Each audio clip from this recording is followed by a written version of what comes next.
Shakti here, namaste. So, super happy to be live with you again after quite a long break.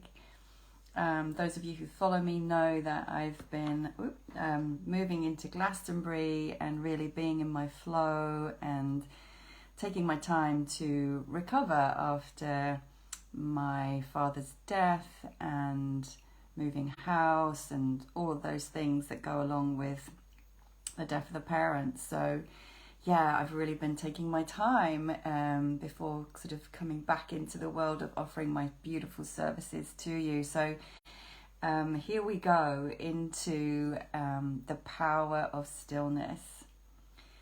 So this live is really designed and super welcome as you come on board. As an introduction to the online journey that I'm offering from next week, the beginning of December. But feel free to enjoy this, sharing this transmission, whether you're going to be joining that journey or not. This is for all of you because I think this is a message that everybody needs to hear, especially now. I mean, yeah, but always really. It's such a clear and simple message, but somehow in the busyness of life, it gets overlooked, right? The power of stillness. Why is it so powerful and why is it so overlooked by pretty much the whole world? Like, what's going on with that, right? Now, whether you know me or not, I'll just give you a quick intro so you get a little bit of insight to this. I've been kind of a spiritual seeker moving into being a teacher and facilitator for the past 20 years, and my journey has been very much from and with the body. So conscious dance, yoga, tantra, body work, Reiki, and through my own journey for self-healing, of course, right? And from the very beginning, awareness and consciousness was a part of that, moving with awareness, being in the body consciously rather than mindlessly. That's always been a part of my teaching. But meditation as such wasn't initially something that I even was thinking about. And then it's become more and more part of my practice, my teaching, my facilitation through yoga, through the discovery that Tantra is actually a meditative practice. But I think that when we use the word stillness or meditation, often there can be a sense of, I know I used to have this, like, oh, that's going to be boring, or that's not relevant to my life right now. And what I really, really want to impart to you in this message is how crucial and central it actually is, particularly for women, but actually, you know, this message is for men and women. Now, you will have heard of a book called The Power of Now by Eckhart Tolle, right? Famous spiritual teacher. Well, he's kind of, I hadn't actually thought about it when I said I was going to give the live this title, The Power of Stillness, but actually his message is pretty much the same as what I'm going to say here. Living in the now, the power of now. Stillness, what is it? What does it mean? What are we talking about? What am I talking about? I'm talking about the capacity to be fully present in this moment, to be fully present to whatever is happening in your life, really without a filter and without a constant stream of mental interpretation. And to be here in the physical body, so you are sensing. It's not necessarily about transcending out into a space of numbness or dissociation or not feeling and not sensing. You can be still and in the body. You can be still and moving. You can be still and making love, right? You can be still and doing the washing up. You can be still and hoovering. You can be still and downloading your next product or service that you're going to market to the world. So there can be some misconceptions about what stillness actually is. And for me also, stillness is something I embody. It's something I anchor through the very cells and energy field in my being. It's not a concept. It's a state of stillness, so that I can feel this anchoring of absolute trust in life, in my body, in my being, in my cells, in my energy field.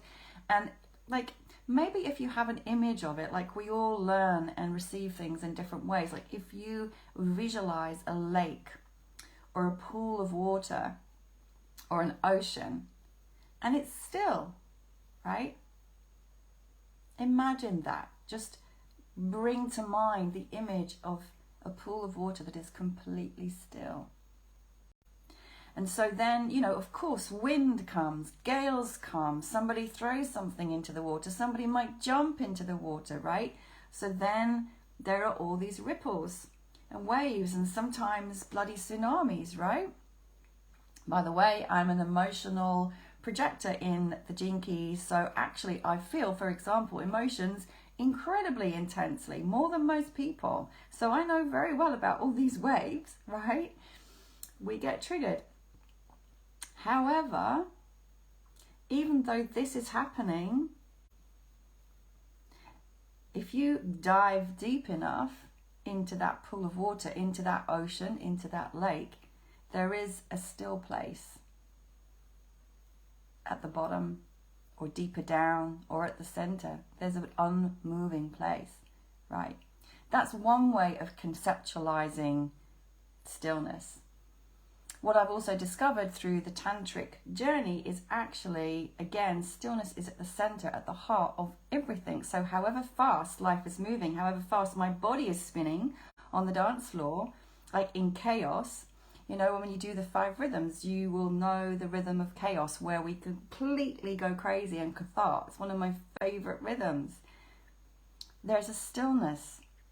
Like the image of the Sufi twirlers, Sufi whirling, what's it called? Sufi, not twirling, is it? That's twerking. Sufi whirling. Oh gosh, yeah, well, twerking too, right? So at the center of all of that spinning, there's a still point. There's the stillness in the movement. So I'm just trying to use a few analogies to kind of convey the idea that stillness is of life. But from my perspective, most people have lost touch with it most of the time, and therefore, guess what happens? Stress, illness, breakdown, confusion, lack of clarity, what's the word I want to use, like poor communication, failed relationships. Like all of this can be a knock-on effect of stress. And stress is when we're thinking about the future, we're worrying about the past, or we're worrying about the future and thinking about the past, probably more realistic, right? So we're in our heads, we're in our mind, we're not actually present in the body, we don't actually feel what's going on in the body, we're not actually present to ourselves, to what's actually happening right now, and to, if we're with somebody, the person who's in front of us right now. We're not actually present, we're not actually listening, we're not actually feeling, we're not actually sensing, because we're thinking. We're thinking about something, we're thinking about what they're saying, we're thinking, we're worrying, we're anticipating, we're expecting, right? So we leave the present moment. And as soon as we leave the present moment, we have lost ourselves. And we've lost connection with our power, actually. Because our power, Eckhart Tolle, thank you, I'm going to borrow your quote, is in the now. And there is only, and I know this is a truism, but there is only now, right? There's only this moment. This is all there is. This is all there is. What else do I want to speak about? I want to speak about, again, the direct relevance of stillness to you, to your life, to your challenges in life right now. So look, there's a lot going on in the world. There's a lot of political drama. There's a lot of economic drama. We could be completely absorbed into that and, you know, get anxious about it. For example, we could And, you know, there are, I'm not kind of trying to deny, I don't want to deny your reality, my reality. We all have realities that could put stress upon us. So I'm going to give you concrete examples from women I know through my work right now, in this moment, women I'm working with in different ways. Incredibly stressed to the point of making themselves ill, being ill, losing their voice, their car breaking down, having such a long list of things to do that they feel completely overwhelmed. These are real examples of real people, I know. Can you relate to any of these?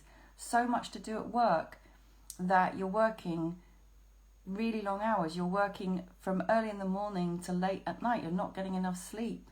You're not actually taking care of yourself. You're putting everybody else first and denying yourself the rest, the food, the time, the self-care and self-nourishment that you need to be well. So your thinking is confused.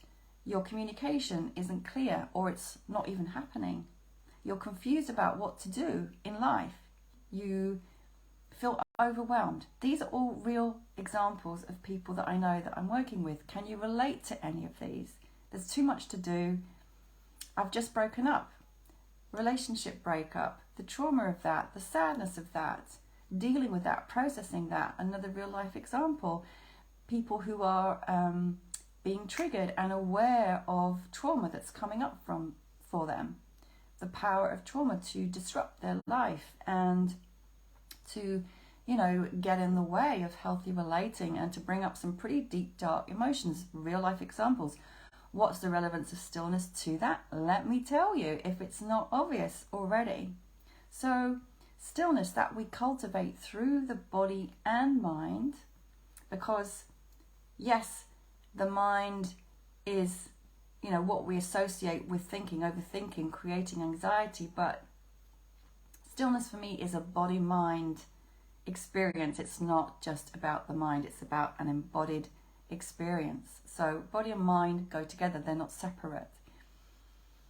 So when we cultivate stillness, and different forms and practices of meditation are one part of that, but not all of that. Because I know, again, the word meditation can like turn people off. It used to turn me off. I used to immediately think, oh fuck no, I have to sit down and be still. Like, that's my idea of hell, sitting down and being still. Actually now it's not, but it was. So stillness comes about through many different practices of awareness. But when we cultivate that daily through a commitment to it, despite the very, very long to-do list, which we all have, and sorry, but you're not an exception. Everyone in the world has some kind of to-do list, has some kind of stress, has some kind of something that they could be worrying about and be anxious about. However rich, however poor, you know, we all have something. Everyone will have something that they can use to create stress for themselves. So if you make a commitment to cultivating stillness, then here are the benefits that I know, not just because I'm a teacher of all of these practices, but because I have used them and applied them to my own stress, to my own illness, to my own broken heart, to my own trauma. Yep, deep, deep trauma, to my own breakups, to my own overwhelm. Single mother for 16 years, caring for 2 elderly parents, parenting 2 teenagers solo.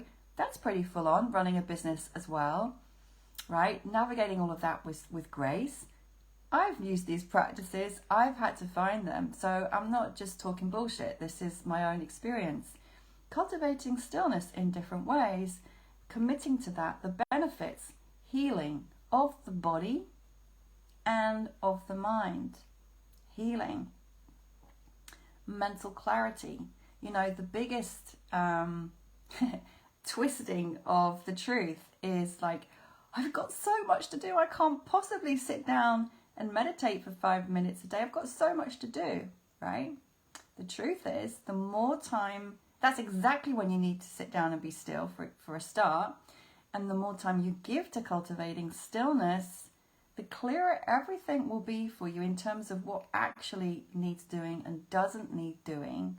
Your energy will be much more precise and focused, and you won't fart about wasting time moving from one thing to the other in a chaotic state of disorganized thinking and incoherence, right?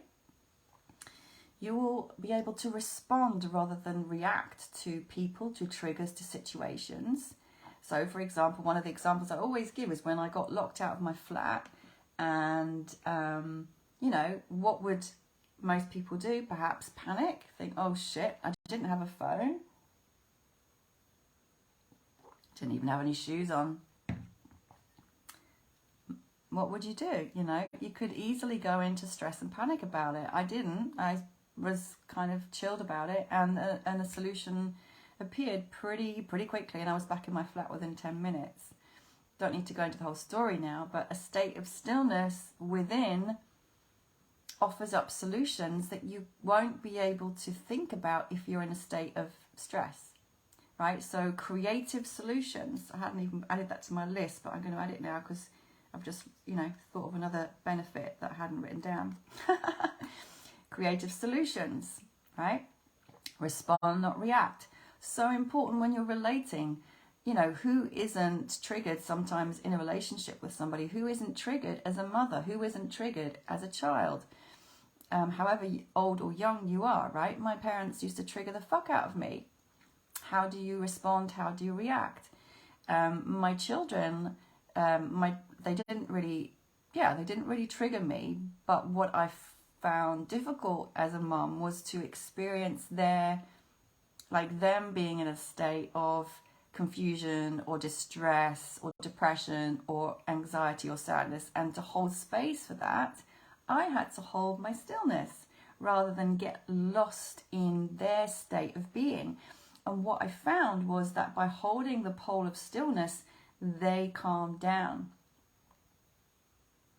And occasionally they would say things that I knew very well were just reactive, but I didn't react, and so there was never a drama. Simple as that. If we don't react, we don't create drama. To not react, we need to have the quality of stillness within our being. So we have healing of body and mind, we have mental clarity, we have creative solutions, we have respond, not react. We have emotional regulation. Oh my God, as an emotional projector, how important is this for me? You know, I still go through incredibly big emotional waves, and I feel emotions somatically in my body. Like, you know, if sometimes it feels like I'm dying, it's that physically intense and painful. But cultivating stillness within has helped me to regulate and to process and to be with and to integrate these emotions, because every emotion is here to be felt. And if we repress our emotions, we make ourselves ill and we defer our healing and integration, right? So, you know, it's a big part of the inner work that we're here to do as women, because we feel more deeply.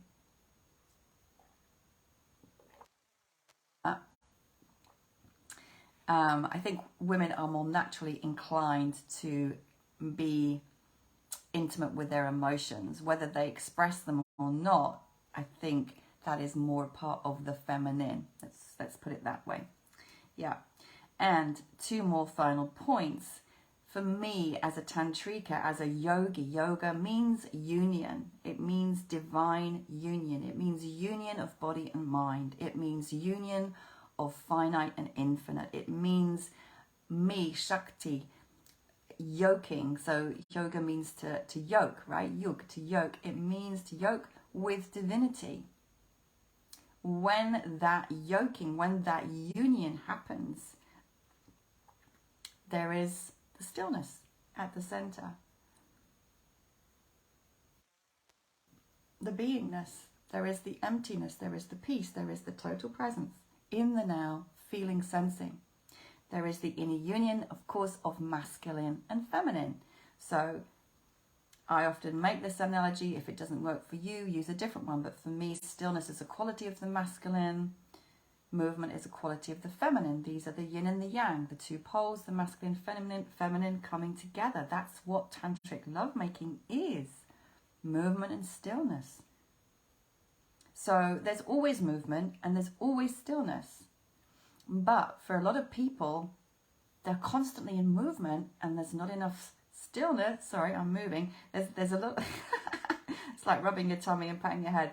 There's so much movement, but there's no stillness to be seen. So what happens then is that the feminine, the shadow feminine, takes over. And there's no masculine to be seen. There's no anchoring. There's no stability. There's no capacity to hold the self. There's no capacity to process the self, right? It's all over the fucking place. We need stillness. That's why in my Awakening Shakti, in my 9-month online course, we start with stillness, a month of cultivating stillness. It's the first thing we do. Because I know that as we journey through those 9 months of awakening, if we don't have that foundation, it's going to be a lot more difficult for us when we hit our triggers, when we hit our traumas, which inevitably come up. We are cultivating the capacity to hold ourselves, to meet ourselves, and to meet life. So those are all of the benefits, and I'm sure there are many more that I could mention, but I don't want to go over time too much, just keeping a track of time.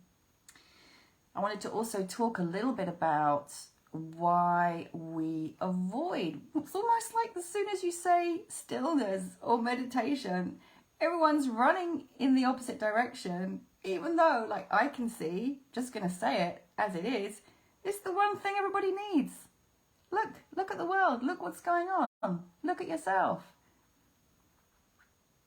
You know?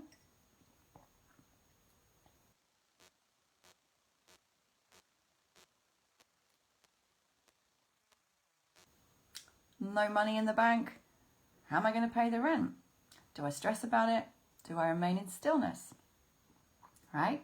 All of these things. Trauma, breakup, too much to do, 1,000 people to look after, being ill, blah, blah. I know it. Why do we still avoid stillness even when all of that's going on? It's kind of crazy, isn't it? The mind is so tricky and the mind is so clever. Like, yeah, clever mind. So one part of it is that it's an avoidance. It's an unconscious avoidance, but it is an avoidance. It's an avoidance of feeling. When you sit still, you're going to feel. I remember a lot of my clients are healing from trauma. One client was terrified of just sitting in stillness because the minute she did, she began to feel. So I do understand that. So there can be an avoidance of feeling. There can be an avoidance of awareness. So the ego, the lazy mind, the lazy body, the tricky ego wants to avoid waking up. Because what happens when you tap into stillness is you begin to become more conscious and more aware, more awake. You know, full awakening, full self-realization, you're living in a constant state of inner stillness. Tapped in, totally, right? Just there, anchored in that deep, deep, deep well of the infinite all the time. Some people, some very, very, very rare people on this earth can access that state almost miraculously, you know, with a sudden awakening. For most people, we cultivate it over time. So avoiding awareness, there's a laziness, there's like, I want to stay blind, I want to stay in my patterns, right? It's unconscious. But I'd rather, there's some level of me that would rather be complaining about everything, moaning about everyone, getting stuck in these patterns, than waking up. Because stillness is a part of your awakening journey. Do it without it, actually. It's an avoidance of responsibility. It's avoidance of awareness and waking up. It's an avoidance of feeling. And unconsciously, this is not like, you know, it's in me too. It's in all of us. It's not like saying, oh, you're a bad person. Like, this is just kind of how the ego operates, is also in the energetic matrix all around us. And the energy of it, this busyness, what is that energy? If you really tap into it, it's busy. It's not the energy of like, well, you could call it the shadow Shakti, but it's not a true movement of Shakti. The true, because Shakti is moving, but her movement is in truth because she's aligned with the stillness. If she's disconnected from the stillness, she's just all over the place with her emotional shadows and her mental shadows and her like over masculinization, doing, avoiding now. So it's in the field, this energy of doing, shadow masculine, doing.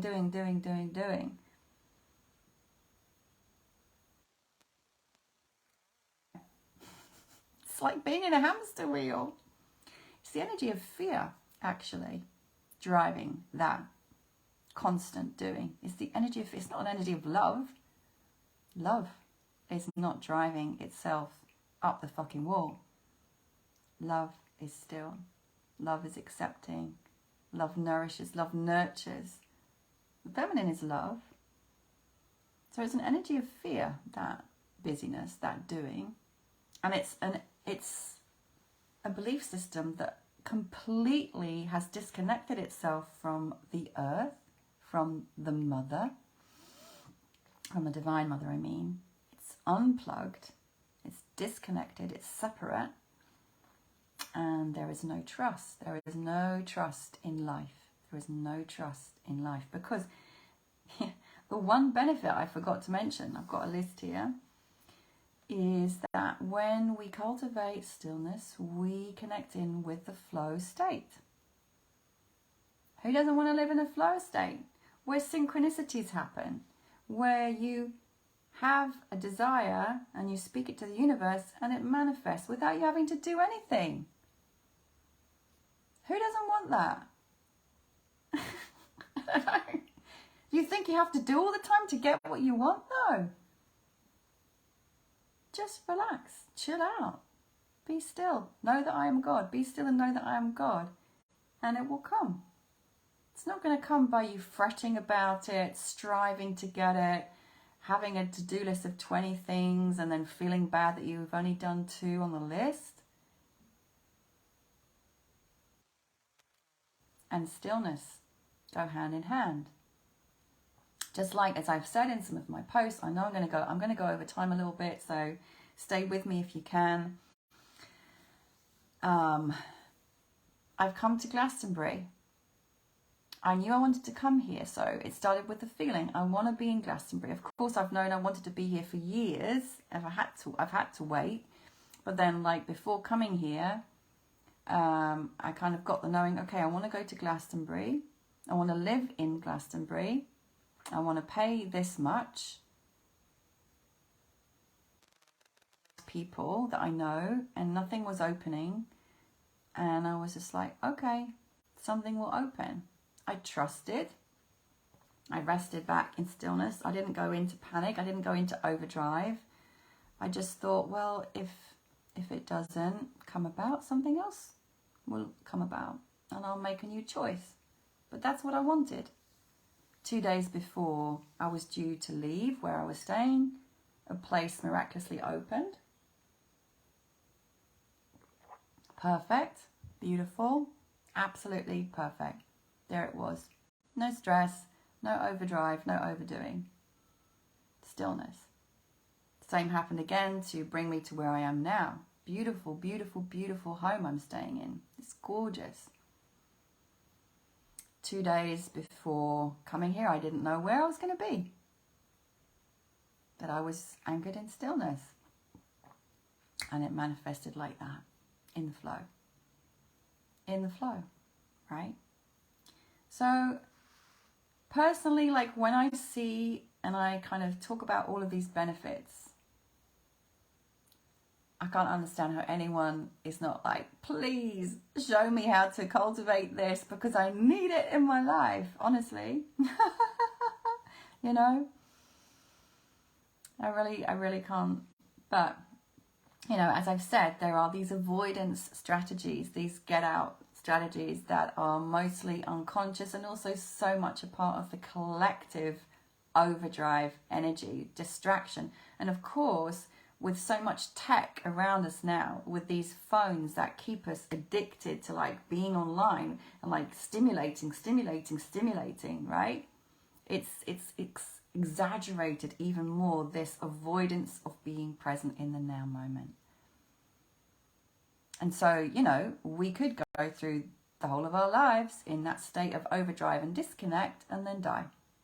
Or there's another choice, which is wake up and be present and really enjoy what life has to offer us now, because actually you never know what's going to happen next, right? The truth is that this time of year, and I guess in this I'm coming around to talking about the course just briefly, we're heading towards the winter solstice. We're heading towards the shortest day in the year. Like if you're in London, where I used to live, I don't live there anymore, hallelujah. You know, living out of London, it's easier to become aware of that because London is sort of lit up all the time. Out here in Glastonbury, you know, the lights go out when it's nighttime and it's dark. It gets dark early, and the natural instinct is, like the creatures, to go in, to hibernate, to curl inwards, like all the leaves are falling off the trees, you know, everything is going inwards. This is the natural in the wheel of the year. At this time of year, we are going in. We are not designed to be going out now. That's spring and summertime. This is the time of coming in. Quiet, quiet, quiet, quiet. Getting back to the stillness. And of course, the still point is the solstice. So that's why I decided to offer this course for 3 weeks leading up to the solstice on December 21st. So from the 1st to the 21st, 3 weeks of journeying into the heart of stillness. Say a lot about that journey, but if it calls to you, if you want to know more, I will put the link below, but also in this group you can find the event Into the Heart of Stillness, and it will tell you there exactly what we're going to do, how we're going to do it, and there is room and scope in that for me to respond to who is in the group and what your particular needs are. That's what I love about teaching live. So it will be a combination of self-practice, guided practice, shared audios and videos from me, so you start or continue or deepen your daily practice of cultivating stillness. And you have the opportunity to seek my guidance, to share with others. And I know, again, you know, I was on a journey for 2 years where we meditated for 2 hours together as a group. I know that being still, meditating, practicing in awareness as a group is more powerful than doing it on your own. I know that having somebody guide you motivates you more than just self-practice. This is what I've seen anyway in all my groups. So, yeah, we start on December the 1st, which is next Thursday, which is also the day that I move into my new home. Yay! So let's end with a really simple practice together. Yeah, I think that's all I need to say. So, one thing that I'm going to guide you into straight away that supports me and most people to become more still is to close your eyes. So when our eyes are open, there's loads of stimulation. There's light, there's colours, there's textures, there's images, there's a face, right? So if you close your eyes, although the energy of that may still, well, and is still alive within you, now you don't have that external distraction. You're not also leaking energy from your eyes. You're containing your energy and you're bringing your focus in. So that's a simple beginning, closing your eyes.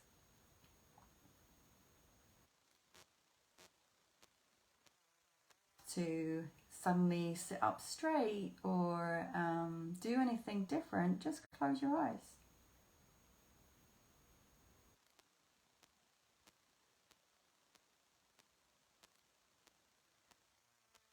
soon as you have, just notice. So noticing is a word that invites greater awareness. Notice, what are you sensing now? What are you sensing now? So it cannot be a thought. It is what you are sensing now in your physical body.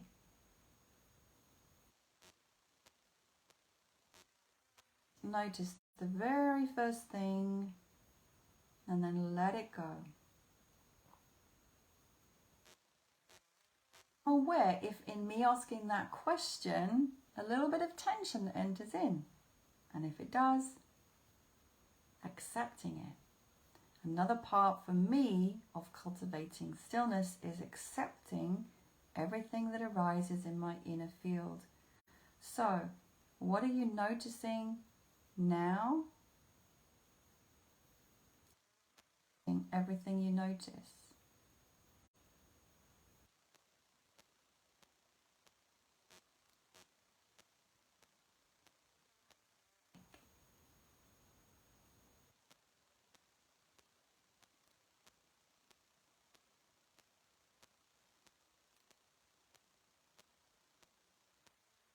Now, and accepting whatever you are sensing. Change it. We're not trying to fix it. We're letting it be exactly as it is. Just like for the feminine, we long for the masculine to be present to us. When we talk, when we say how we feel, we long for his presence. Now we cultivate that inner union, that masculine presence, by paying attention with full acceptance of whatever our inner sensory experience is. What are you noticing now?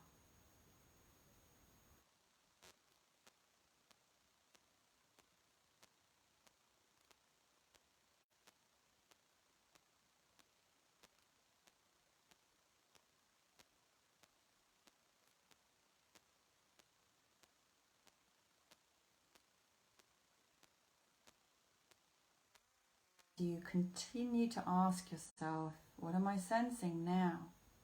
What am I noticing I sense now? Right? Keep asking yourself that because it changes. It's not fixed. We're moving, we're changing all the time.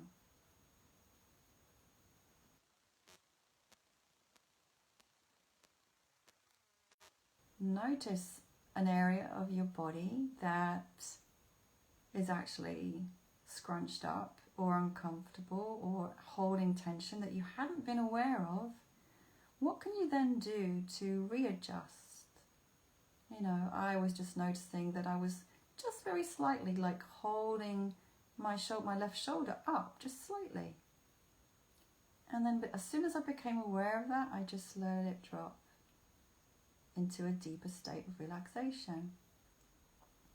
So do that for yourself. What do you notice? What do you sense?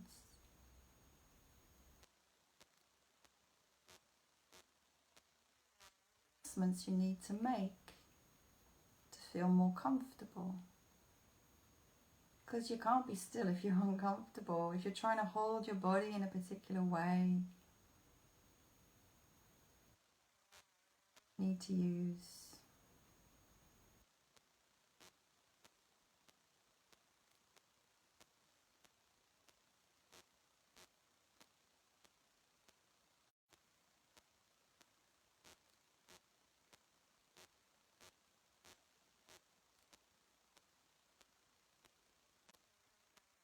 something you're doing is wrong. It can't be wrong because it is.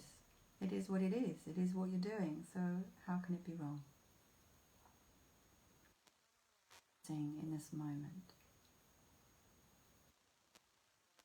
you fully accept whatever it is you're noticing. How can you make yourself even more comfortable and relaxed?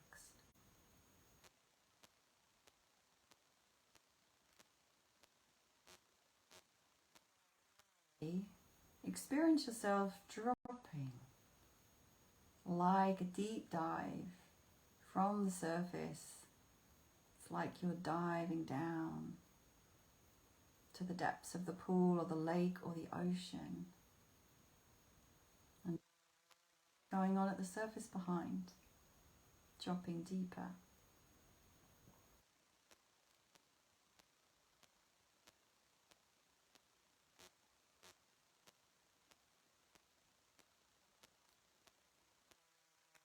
Your breathing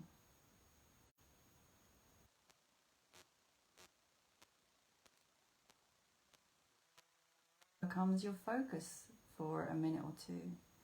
Again, as you just allow your breathing to be as it is, not trying to change it. Breath flows in, breath flows out, and it just keeps going. And discover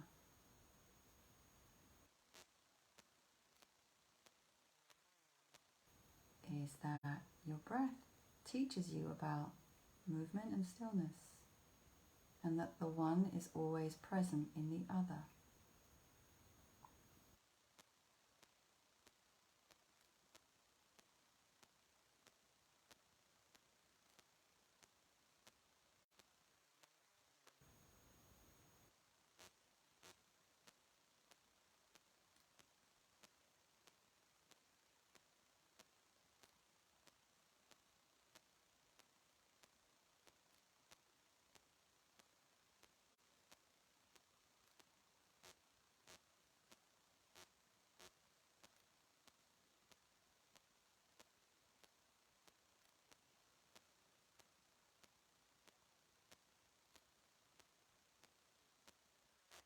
And here in this moment, what can you hear?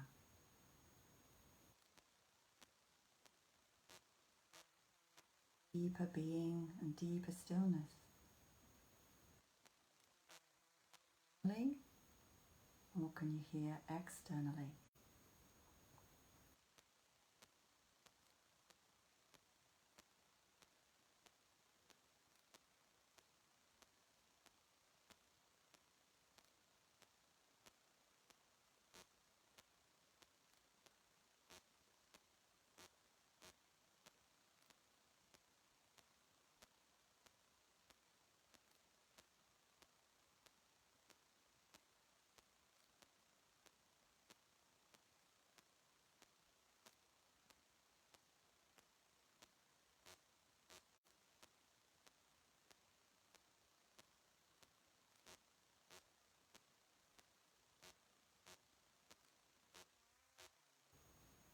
You begin to become aware of this very subtle hissing sound, like a ears, which is actually, in my experience again, like a constant of existence sound.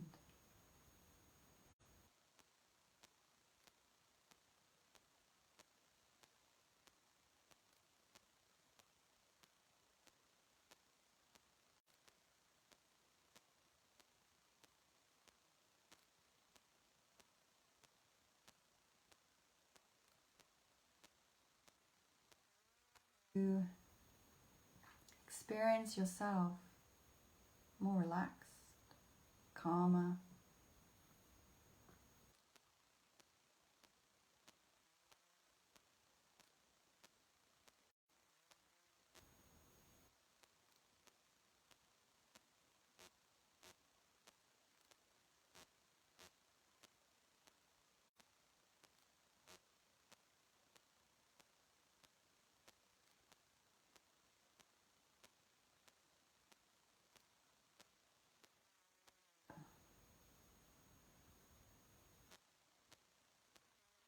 Self to expand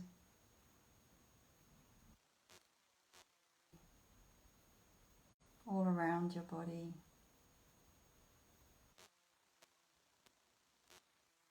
around you.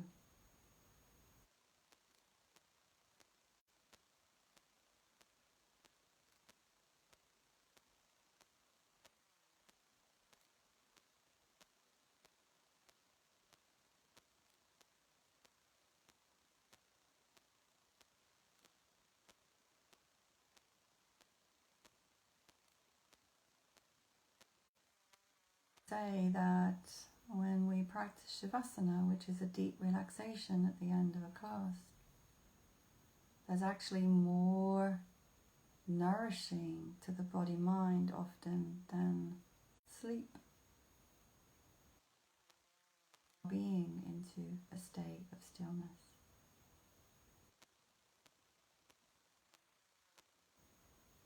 There are more reserves of energy and vitality available to us when we come back from that place.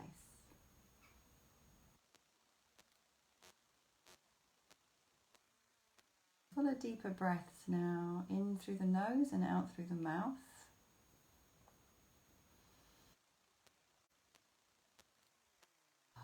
Perhaps with that there's some natural movement that wants to happen in your body, or maybe not. So honor where you're at.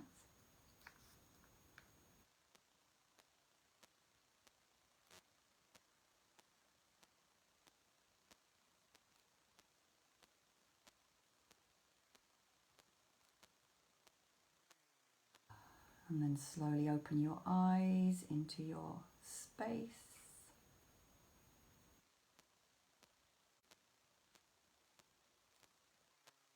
Face together.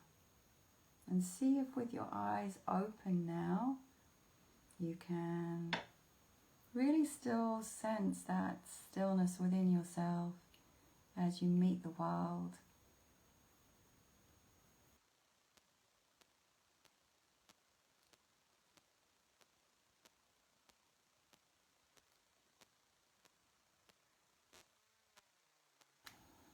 Feels good here.